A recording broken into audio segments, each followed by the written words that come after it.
Hello cute pandas, welcome to a new series that I'm gonna be doing on my YouTube channel, and that is called Road to Diamond for this season 7 of League of Legends. Last season I finished up in Platinum, so it only makes sense for me to try to get Diamond this season. Before we even start the video, can you guys please leave a like on my video, because that is the only way I can get noticed on YouTube and it helps me out a lot. But if you want to help me out even more, can you share this video on your social media? That will also help me out a lot in the future as well.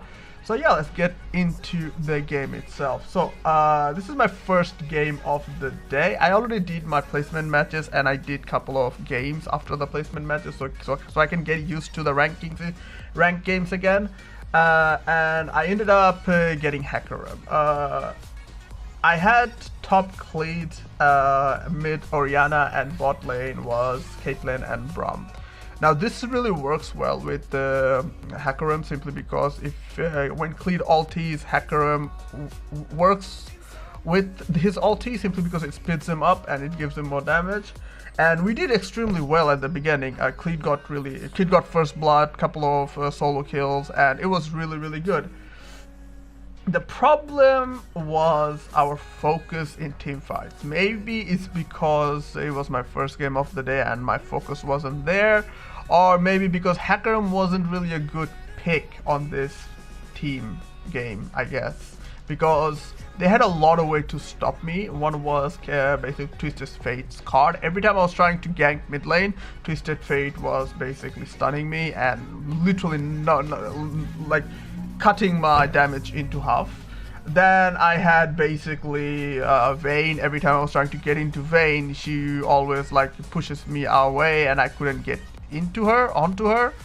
And then you had Kha'Zix.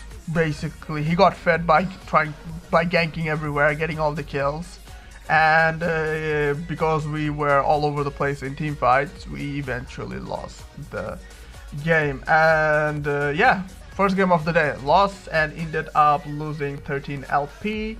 By the way, I started in Silver 3, and yeah, let's get on to the next game, shall we? So my next game, I got autofill to support. I asked to basically go to the jungle, but they didn't give me jungle, so I had to basically play support. My AD carry was Caitlyn, my top lane was Nasus, mid was Lissandra, and my jungle was a Mumu. I'm not gonna lie, right at the beginning it started really bad. Hell, all game was really bad, but the enemy team made mistakes and we got back into it. The reason why I say it was bad at the beginning is because we had a Amumu, and Amumu jungle is basically you farm until level 6, you get ulti, then you gank lane. Whoever plays a Mumu, whoever picks the jungler a Mumu, that's how you play a Mumu. And my jungler, a Mumu, he decided to counter jungle. Now here's the thing, I don't mind counter jungling with a Mumu, but the enemy jungler was Kha'Zix. A Mumu trying to counter jungle a Kha'Zix, that is known for early ganks. Yeah, you can already see exactly what I mean by that. Now, as a support, I saved him 2 times, okay? I gave him, I basically used my flash, I gave him lantern, I gave him flay, I saved him 2 times, and basically 3rd time was the worst. He died and he started flaming everyone, especially bot lane. Basically bot lane didn't follow up because of what Amumu was doing in the bot lane side of the jungle, and he was trying to basically always invade on the bot side of the jungle. Basically, we were losing pressure as a Caitlyn versus a Vayne.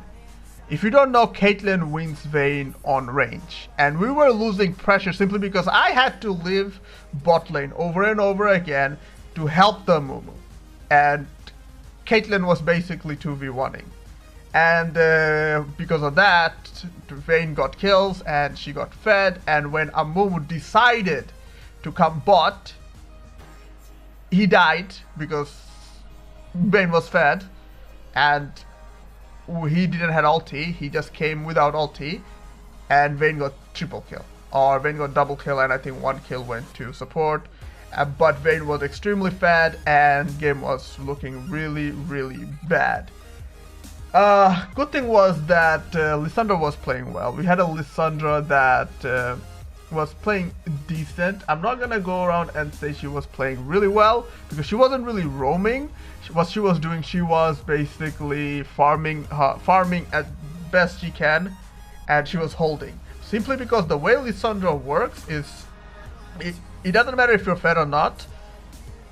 Lissandra is mainly for the CC, and because Vayne was fed, or Kha'Zix was fed, every time Kha'Zix or Vayne was trying to come to us, Lissandra was basically CCing them and basically stopping them in their track. And from there, in team fight, slowly, we crawled in. I landed some really good hooks here and there, and we got the Baron eventually, and then we just pushed and we won. It was a really sketchy game. It was a really, like, all over the place game, but eventually we won, and I'm happy with that. Things that I could have done better, I shouldn't have tried to help Amumu too much and helped my AD carry to get fed, but what can I do? Leave Amumu to dead and get a fit Kha'Zix like last game, so I tried my best to help out as much as I could. So yeah, won the game, got plus 28 points, and let's jump into our next game, shall we? Okay, this was my third game of the day, and I picked Vi for the jungle. If you guys don't know, Vi is my main jungle, or jungler. Yeah, main jungler. Jungle? What the hell is a jungle? What the hell? Main jungler, and my philosophy of when I'm picking, when we're in the champ select, if I'm like first or second pick, I will always pick the champion that I'm most comfortable with, and that for me is Vi. So I think I was second pick in this, second or first pick, I don't remember. I was basically one of those. They didn't ban Vi, or they didn't pick Vi either. So Vi was open, I picked her up. I didn't know who I was going against because at that moment. And it was a Shaco. Basically, he was like fourth pick, and he picked up Shaco. I was really scared, simply because that was basically Ignite Shaco, and I was thinking like, okay, he's gonna just try and camp me all over again. I'm gonna have a horrible time in the jungle. But what happened was he didn't really came to my jungle early, or maybe because I don't know exactly what happened. He tried to clear his jungle first and then tried to come to me, and by the time he came to my jungle, because I warded up all over the place, I even asked my team to ward up. By the time he came to my jungle, I was already backing, and basically he couldn't really get anything from me, because I was extremely scared that Shaco gonna come in. If you don't know, Shaco can kill Vi easily early, and I don't really have a good way to counter Shaco. So what I did in this game was, something good happened in this game was that my bot lane was pretty decent, and it was a Malphite's Jinx. You don't really see Malphite as a support, but Malphite is pretty decent support when you hit level 6. I got some early ganks in the bot lane, and we got some kills. I got some kills, and I got ahead, and when basically Malphite hit 6, Jinx hit 6, I just kept going bot lane over and over again. Every time I had my ulti, every time the bot lane had their ulti, I kept going bot lane over and over again. We got fed from that, and that snowballed out of control. We got like, when bot lane did something well. When bot lane basically was winning, they got their tower, but they didn't stay in bot lane, because some bot lane, when they get their tower, they stay in bot lane and keep pushing, and they get caught and they die, and they basically rage. They don't know, so like some bot lane doesn't really know how to snowball themselves. So, but this bot lane knew. What they did, they left bot lane and they went for mid lane, and because of that, by the time we were like, they were going mid lane, I had my Trinity Force, because I was extremely fed. Okay, okay, I'm not extremely fed. It was Jinx that was extremely fed. I'm saying I was fed to the point where I had my Trinity Force before like 20, before 15 or something like that. and I was me and Jinx compared together.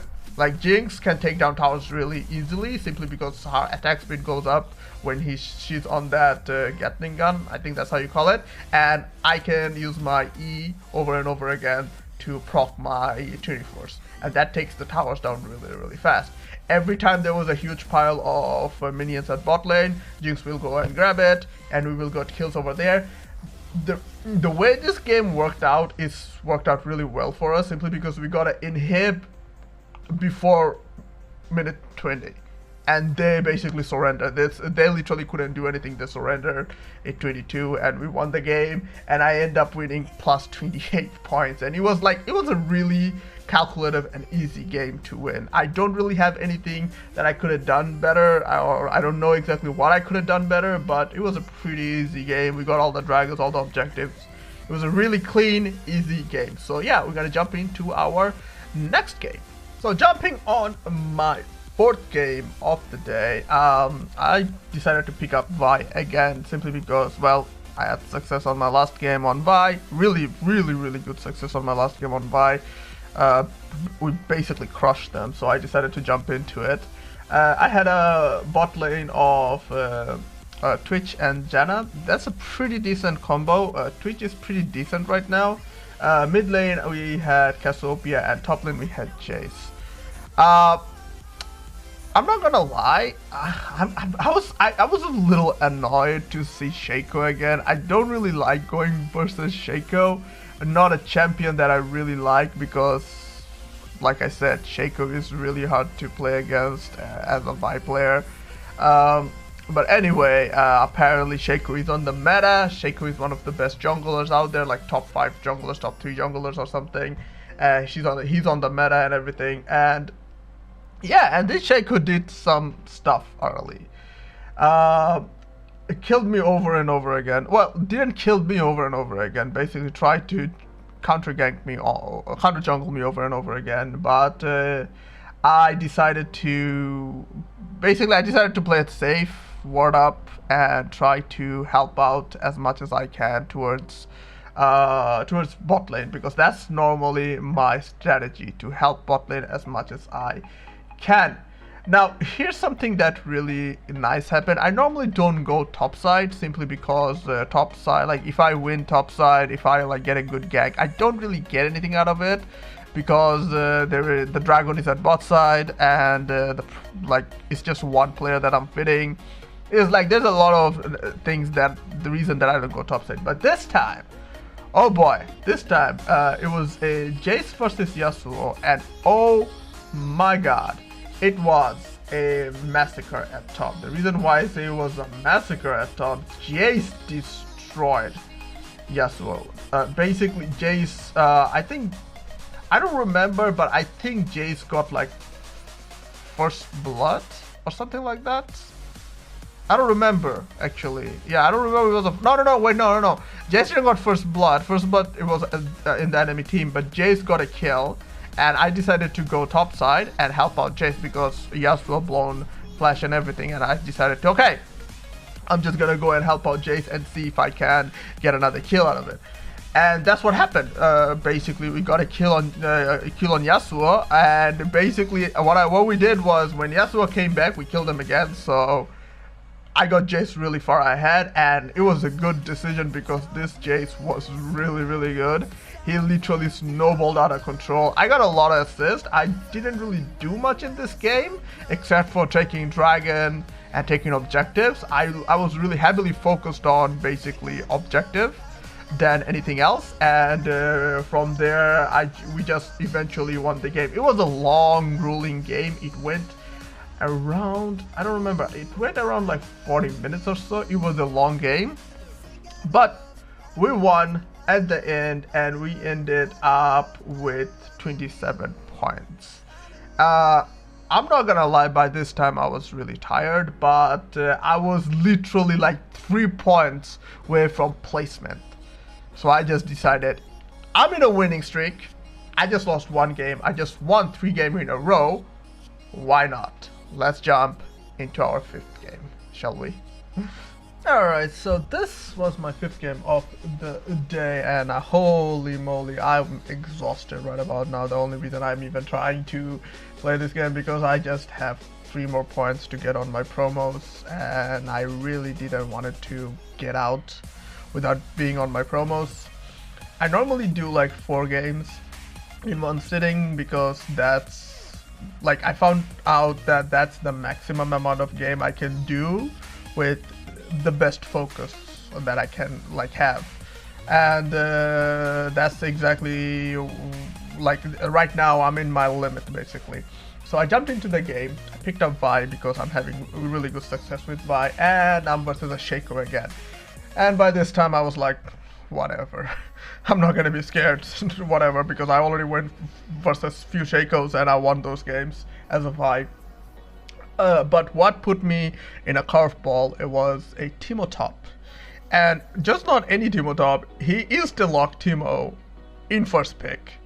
And long behold, they picked Lissandra at top lane, the enemy team. And Teemo didn't really had a good time versus Lissandra because if you don't know, Teemo's main source of power and one of the main utility that he has is the Q that negates auto attack. So Teemo is really good versus like Nasus, Darius, maybe Riven as well, because they heavily rely on their AAs, auto attacks, and Teemo can negate that. But versus a Lissandra that literally doesn't do anything with auto attack, all spell damage, you're not gonna have a good time as a Teemo player. So top lane wasn't really that good, so I just decided to, okay, I'm not even gonna bother with top lane.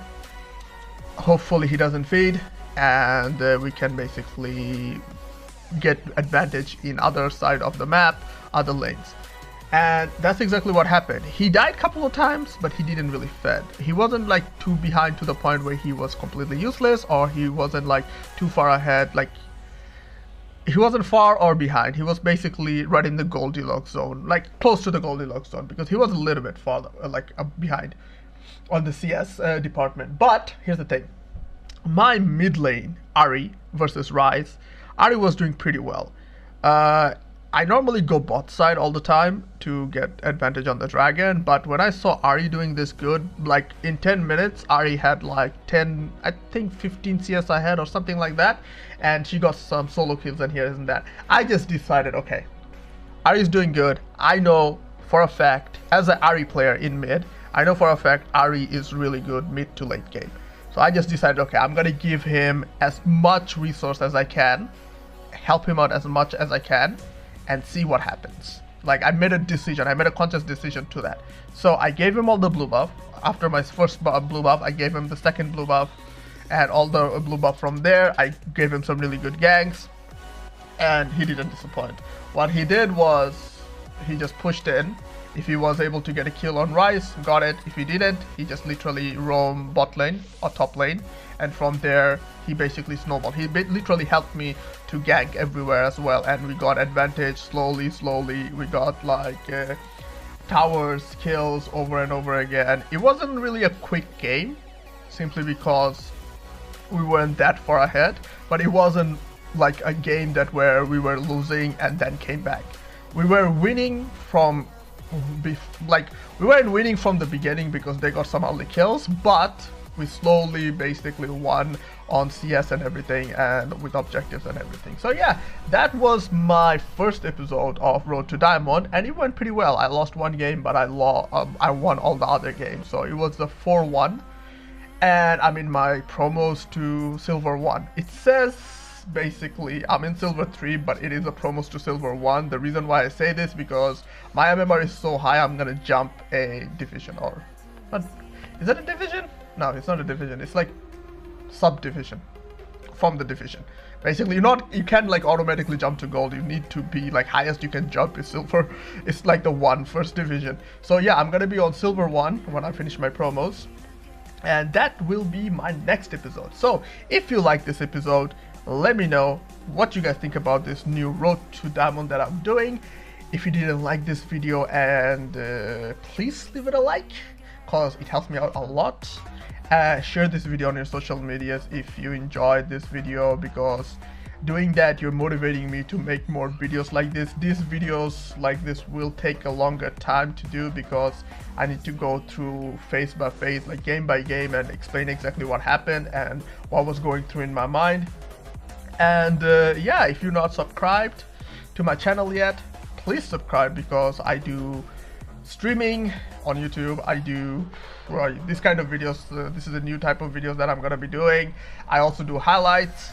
I'm trying to make as much content as I can for you guys, but I do also work full-time, so it's a little bit complicated. I'm trying to balance it out as much as I can. But yeah, thank you for watching this video. Thank you for, if you even stayed until this long, thank you so much for that. Thank you for liking this video. Yeah, and I will see you on the next episode. In the meantime, guys, remember, you only have one life, so live it.